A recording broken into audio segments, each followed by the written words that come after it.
កាលពីវីដេអូមុនណាអ្នកទាំងអស់គ្នាបានហ៊ានតាក់ទងទៅនឹង zero conditional ហើយដឹងថាតើយើងប្រើ zero conditional ហ្នឹងដើម្បីទៅធ្វើអីគេអញ្ចឹងថ្ងៃនេះទីច្រើននឹងមកបង្រៀនអ្នកទាំងអស់គ្នាតាក់ទងទៅនឹង first conditional វិញម្ដងអូខេអញ្ចឹងឥឡូវយើងក៏លេខទៅមើលក្តារខៀនរបស់យើងអញ្ចឹងចំពោះទម្រង់របស់ first conditional គឺ if បូកជាមួយនឹង present simple comma បូកជាមួយនឹង subject បូកជាមួយនឹង will បូកជាមួយនឹង infinitive again if បូកជាមួយនឹង present simple comma បូកជាមួយនឹង subject បូកជាមួយនឹង will បូកជាមួយនឹង infinitive អូខេអញ្ចឹងចំពោះទម្រង់របស់ first conditional គឺកន្លែង if clause នេះគឺយើងប្រើជាមួយនឹង present simple ដល់ពេលផ្នែកខាងក្រោយកន្លែង main clause ដែលជា original ហ្នឹងគឺយើងមាន subject បូកជាមួយនឹង future simple វិញអញ្ចឹងយើងដឹងថា will infinitive ហ្នឹងអាហ្នឹងគឺជា future simple អូខេអញ្ចឹងឥឡូវយើងមកមើលតាក់ទងទៅនឹង usage របៀបប្រើប្រាស់វិញម្ដង we use first conditional to talk about something which probably happen in the future ដែលយើងហៅថា possible អញ្ចឹងយើងប្រើ first conditional ហ្នឹងគឺដើម្បីនិយាយអំពី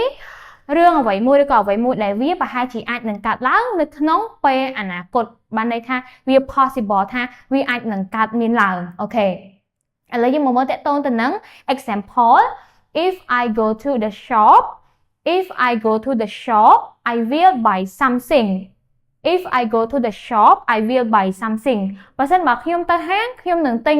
របស់ខ្លះ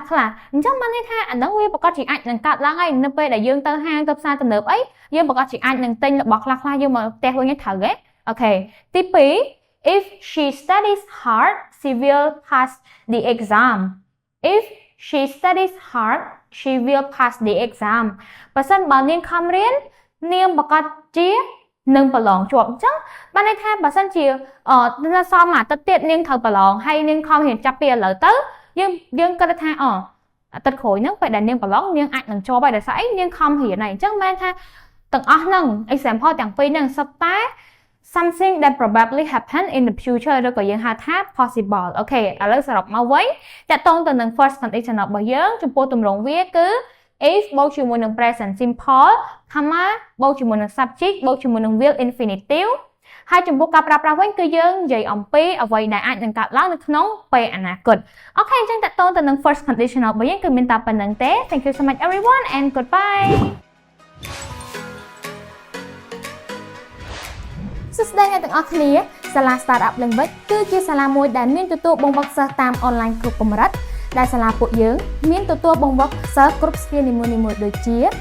speaking, reading, grammar និង writing តោះនៅចាំពេលទៀតមកចុះឈ្មោះចូលរៀនទាំងអស់គ្នាបាយបាយ